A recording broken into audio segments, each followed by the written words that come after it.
On the dot media ഇന്ന് പുതിയൊരു section ആരംഭിക്കുകയാണ്, ഓൺ ദ ഡോട്ട് സിനിമാസ്. അപ്പോൾ ഞാനും കണ്ടിരിക്കുകയാണ് മലയാളി ഫ്രം ഇന്ത്യ. ഈ മൂവിയുടെ ഡയറക്ടർ പറയുമ്പോൾ ഡിജോ ജോസ് ആണ് ഇതിൻ്റെ ഡയറക്ടർ. അപ്പോൾ പുള്ളിയുടെ ഫസ്റ്റ് പടം ക്യൂൻ നമ്മളെല്ലാവരും കണ്ട് നല്ല ഹിറ്റായിരുന്നു ആ പടം. അതേപോലെ രണ്ടാമത്തെ പടവും ജനഗണമന, അതും നല്ല കയ്യടി നേടിയ ഒരു പടമായിരുന്നു. അപ്പോൾ ഇതിപ്പോൾ മൂന്നാമത്തെ പടം മലയാളി ഫ്രം ഇന്ത്യ. അപ്പോൾ ഇതിൻ്റെ മെയിൻ കാസ്റ്റ് എന്ന് പറയുമ്പോൾ നിവിൻ പോളി, അതേപോലെ ധ്യാൻ ശ്രീനിവാസൻ, മഞ്ജു പിള്ളൈ, അങ്ങനെ ഒരുപാട് ക്യാരക്ടർ. പ്രത്യേകിച്ച് എടുത്തു പറയാനുള്ളത് നമ്മുടെ സലീം കുമാർ തിരിച്ചുവരവാണ്. സലീം കുമാറിൻ്റെ തിരിച്ചുവരവാണ് ഈ മൂവിയിലൂടെ. ഒരുപാട് വർഷങ്ങൾക്ക് ശേഷം ഇതാ ഒരു പുതിയ സിനിമയിൽ നല്ലൊരു റോള് ചെയ്യാനായിട്ട് സലീം കുമാർ വന്നിട്ടുണ്ട്. പടത്തിൻ്റെ തുടക്കം എന്ന് പറയുമ്പോൾ ഈ പടം കവർ ചെയ്യുന്നത് ഒരു ചെറിയൊരു നാട്ടിൻ പുറത്തിൽ നിന്ന് തുടങ്ങിയ ഒരു കഥ. അത് വളരെ വ്യത്യസ്തമായ കുറേ ഡിഫറെൻ്റ് ആസ്പെക്ട്സിലോട്ട് പോകുന്ന ഒരു സിനിമയായിട്ടാണ് എനിക്കിത് തോന്നിയത്. അതുപോലെ അത് വളരെ മനോഹരമായിട്ട് അതിൻ്റെ വിഷ്വൽസ്, എടുത്തു പറയാനുള്ള അതിൻ്റെ വിഷ്വൽസ് ആണ്. സത്യം പറഞ്ഞാൽ ഒരു പ്രേക്ഷകൻ എന്ന നിലയിൽ എനിക്ക് തോന്നിയത് ഒരുപാടധികം സീൻസ് വരുന്നതുകൊണ്ട് തന്നെ അതിൻ്റെ വിഷ്വൽസ് വളരെ മനോഹരമായിട്ട് ഇതിൽ കണ്ടിട്ടുണ്ട്. അതേപോലെ തന്നെ ജനഗണമന സിനിമയിലും നമുക്ക് സെയിം തരത്തിൽ തന്നെ വിഷ്വൽസ് ആയിരുന്നു, അതിന് വലിയ പ്രാധാന്യം കൊടുത്തിട്ടായിരുന്നു. അപ്പോൾ ആ ഒരു സാധനം നമുക്ക് ഇതിലും കാണാൻ പറ്റി. പിന്നെ പറയാനുള്ളത് നമ്മുടെ നിവിൻ പോളിയുടെ കംബാക്കാണ് ഈ മൂവി. അത് എടുത്തു പറയേണ്ട ഒന്നാണ്. പുള്ളിയുടെ ക്യാരക്ടർ അത് വളരെ എൻ്റർടൈനിങ് ആയിട്ടുള്ളൊരു ക്യാരക്ടറാണ്. സത്യം പറഞ്ഞാൽ ഒരു കുട്ടിത്തത്തിൽ നിന്ന് തുടങ്ങി പിന്നെ അവസാനം മൂവിയുടെ എൻഡിങ് ഒക്കെ എത്തുമ്പോൾ ഒരു വലിയ മെച്ചുവേർഡ് ആയിട്ടുള്ളൊരു ക്യാരക്ടർ. കുട്ടിത്തം എന്ന് പറയുമ്പോൾ കൊച്ചു പിള്ളേരുടെ കൂടെ കളിച്ചുകൊണ്ട് നടക്കുന്ന ആ ഒരു നിലയിൽ നിന്ന്, പക്ഷെ പിന്നെ അവസാനം അതായത് ഒരു കൂടുതൽ സീരിയസ്നെസ്സോ ഒന്നുമില്ലാത്ത, അതായത് ടിപ്പിക്കലായിട്ടുള്ളൊരു സാധാരണ ഇപ്പം നമുക്ക് കാണാൻ പറ്റുന്ന ഒരു മലയാളി. അതായത് വീട്ടിലെ കാര്യങ്ങൾ വലുതായിട്ട് നോക്കുന്നില്ല, ജോലിയും കൂലിയും ഒന്നുമില്ല, പണിക്കൊന്നും പോകുന്നില്ല. അപ്പം അങ്ങനെ നടക്കുന്ന ഒരു മകൻ, അവൻ ചെന്ന് ഒരു പ്രശ്നത്തിൽ ചാടുന്നതും അതിനുശേഷം എന്തൊക്കെയാണ് അവിടെ എക്സൈറ്റിംഗ് ആയിട്ട് നടക്കുന്നതെന്നും. പക്ഷെ എന്നാൽ അതുപോലെ തന്നെ അതിൻ്റെ എൻ്റർടൈനിങ് ആയിട്ടാണ് അത് കൊണ്ടുപോയിരിക്കുന്നത്. ഫസ്റ്റ് ഹാഫിൻ്റെ ഹ്യൂമർ സെൻസ് എന്ന് പറയുമ്പം അടിപൊളിയാണ്. നമ്മളെല്ലാവരും നല്ല പീക്ക് ലെവൽ ഹ്യൂമർ സെൻസ് അവിടെ കീപ്പ് ചെയ്യുന്നുണ്ട്. അതേപോലെ തന്നെ സെക്കൻഡ് ഹാഫിലും ആ ഒരു അതേ ഹ്യൂമർ, ആ എൻ്റർടൈൻമെൻറ്റ് അതേപോലെ കീപ്പ് ചെയ്തുകൊണ്ട് ഒട്ടും കുറയ്ക്കാതെ തന്നെ ഈ മൂവിയിൽ നമുക്ക് കാണാൻ പറ്റുന്നുണ്ട്. അതിന് ഡിജോ ജോസിൻ്റെ അടുത്ത് അത് ഗ്രേറ്റ് വർക്കാണത്. അതേപോലെ നമുക്ക് പറയുകയാണെന്നുണ്ടെങ്കിൽ ധ്യാൻ ശ്രീനിവാസൻ്റെ ധ്യാൻ ശ്രീനിവാസൻ്റെ എടുത്ത് പറയേണ്ട ആവശ്യമില്ല. വർഷങ്ങൾക്ക് ശേഷം മൂവിയിൽ തന്നെ നമ്മൾ എന്ത് എൻ്റർടൈനിങ് ആണെന്ന് നമ്മൾ കണ്ടതാണ്. അപ്പോൾ പുള്ളി ഇതിൽ ഈ മൂവിയിൽ ചെയ്യുന്നൊരു ക്യാരക്ടർ എന്ന് പറയുമ്പോൾ ഒരു നൻപൻ്റെ റോളാണ്. അതായത് എന്ത് നൻപൻ എന്ന് പറയുമ്പോൾ ഇപ്പോൾ ഒരു നമുക്ക് എല്ലാവർക്കും ഉണ്ടാവും ഇങ്ങനെ ഒരു നൻപൻ. അതായത് നമ്മൾ എന്ത് പ്രശ്നത്തിൽ ചെന്ന് ചാടിയാലും സപ്പോർട്ട് ചെയ്തുകൊണ്ട് എന്തെങ്കിലും ഒരു പ്രശ്നം ഉണ്ടാവാൻ വേണ്ടി വെയിറ്റ് ചെയ്തിരിക്കുന്ന ഒരു നൻപൻ. നമ്മൾ എന്തെങ്കിലും കാണിക്കണമെങ്കിൽ ചെല്ല് പെട്ടെന്ന് ഇതേപോലെ നമ്മളെ ഒന്ന് പിരികേറ്റി വിടുന്ന ഒരു നൻപൻ്റെ റോളാണ് ധ്യാൻ ശ്രീനിവാസൻ ചെയ്യുന്നത്. നമുക്ക് എല്ലാവർക്കും അറിയാം, നൻപനെ നമ്പിയാൽ എന്താണ് സംഭവിക്കുന്നത് നമുക്കറിയാം. അപ്പോൾ അതേപോലെയാണ് ധ്യാൻ ശ്രീനിവാസൻ്റെ റോൾ. അത് നന്നായിട്ട് ചെയ്തിട്ടുണ്ട്. എന്തുകൊണ്ടോ എനിക്കിത് നന്നായിട്ട് വർക്കൗട്ടായി. ധ്യാൻ ശ്രീനിവാസൻ്റെയും അതേപോലെ നിവിൻ പോളിയുടെയും ആ ഒരു കോമ്പിനേഷൻ അത് അടിപൊളിയായിട്ടാണ് അവർ ചെയ്തേക്കണത്. അതേപോലെ പറയുകയാണെങ്കിൽ മഞ്ജു പിള്ളയുടെ റോൾ, അമ്മയുടെ റോളാണ്. അതും നല്ല ഹ്യൂമറായിട്ടുള്ളൊരു ക്യാരക്ടറാണ്. നല്ല മഞ്ജു പിള്ള ഇപ്പം എനിക്ക് തോന്നുന്നു കഴിഞ്ഞ ഫാൽമി മൂവിയിലും അമ്മയുടെ റോളാണ് ചെയ്തത്. അതേ ആ ഒരു ഗുഡ് ടൈംസ് കീപ്പ് ചെയ്തുകൊണ്ടാണ് ഈ സിനിമയിലും ചെയ്തേക്കുന്നത്.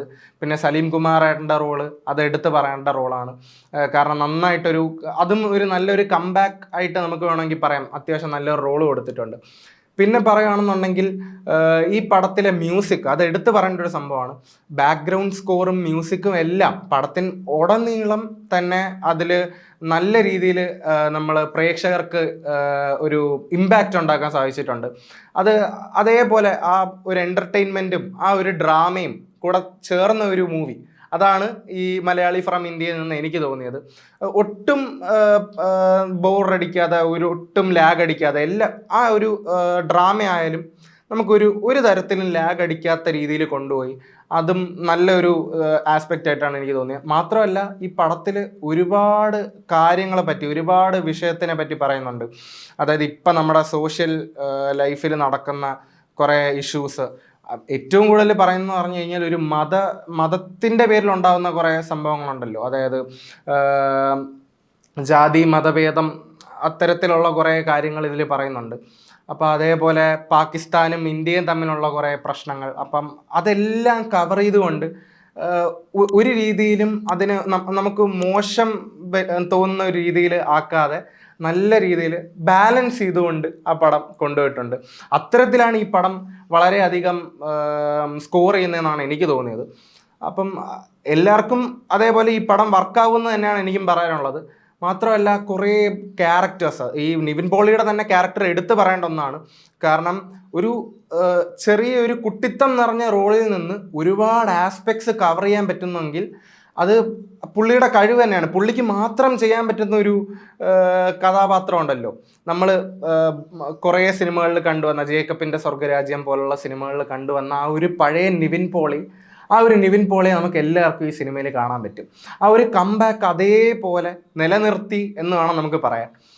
വർഷങ്ങൾക്ക് ശേഷം എന്ന സിനിമയിൽ നമ്മൾ കണ്ട പോലെ നിവിൻ പോളി ആറഞ്ച് പടം പൊട്ടിയ ഫ്രസ്ട്രേഷനിൽ നിൽക്കുന്ന നിവിൻ പോളി എന്താണ് ഒറ്റയ്ക്ക് വഴിവട്ടി വന്നവനാടാ എന്ന് പറയുന്ന ആ ഒരു നിവിൻ പോളി, ആ പോളിയുടെ ആ ഒരു ഫ്രസ്ട്രേഷൻ ഈ പടത്തിലൂടെ അവസാനിച്ചെന്ന് വേണം നമുക്ക് പറയാൻ. കാരണം ഇത് അത്രയും നന്നായിട്ട് നിവിൻ പോളി ഈ പടത്തിൽ അഭിനയിച്ചിട്ടുണ്ട്. അതിന് ഹാറ്റ്സ് ഓഫ് നിവിൻ പോളി. അതേപോലെ നമുക്ക് പറയാനുണ്ടെങ്കിൽ ഈ പടത്തിലുള്ള ഡിഫറെൻറ്റ് ക്യാരക്ടേഴ്സ്, ഒരുപാടധികം ക്യാരക്ടേഴ്സ് ഉണ്ട്. എല്ലാവർക്കും അതിൻ്റേതായ കറക്റ്റ് റോളും എല്ലാ ക്യാരക്ടേഴ്സിനും അതിൻ്റേതായ ഈക്വൽ ഇമ്പോർട്ടൻസ് കൊടുത്തുകൊണ്ടാണ് ഈ പടത്തിൽ പോകുന്നത്. എസ്പെഷ്യലി പറയാനുണ്ടെങ്കിൽ ഈ പടത്തിൻ്റെ മെയിൻ ഒരു പാകിസ്ഥാനി റോള് ചെയ്യുന്ന ഒരാളുണ്ട്. പുള്ളി എന്തുകൊണ്ടോ എനിക്കൊന്ന് ഫസ്റ്റ് മൂവിയാണ് പുള്ളിയുടെ, അത് വളരെയധികം നന്നായിട്ട് പുള്ളി ചെയ്തിട്ടുണ്ട്. പുള്ളിയുടെ കുറേ മലയാളം ഡയലോഗ് പറയുന്നതായാലും അതെല്ലാം ഓഡിയൻസിന് എല്ലാവർക്കും നന്നായിട്ട് വർക്കൗട്ട് ആയിട്ടുണ്ട്. അവരുടെ രണ്ടുപേരുടെയും, നിവിൻ പോളിയുടെയും അതുപോലെ തന്നെ ഈ പാകിസ്ഥാനിയുടെയും ആ ഒരു കോമ്പിനേഷൻ അതെല്ലാം നല്ല രീതിയിൽ വർക്കൗട്ട് ആയിട്ടുണ്ട്. ഒരു ഡ്രാമയുണ്ട് മൂവിയിൽ, എന്നാലും ആ ഡ്രാമ അതേപോലെ ബാലൻസ് ചെയ്ത് കൊണ്ടുവന്നുണ്ട്. ഒട്ടും നമുക്ക് ലാഗ് അടുപ്പിക്കത്തില്ല. ഫസ്റ്റ് ഹാഫ് ഫുൾ ഹ്യൂമർ സംഭവങ്ങളാണ്.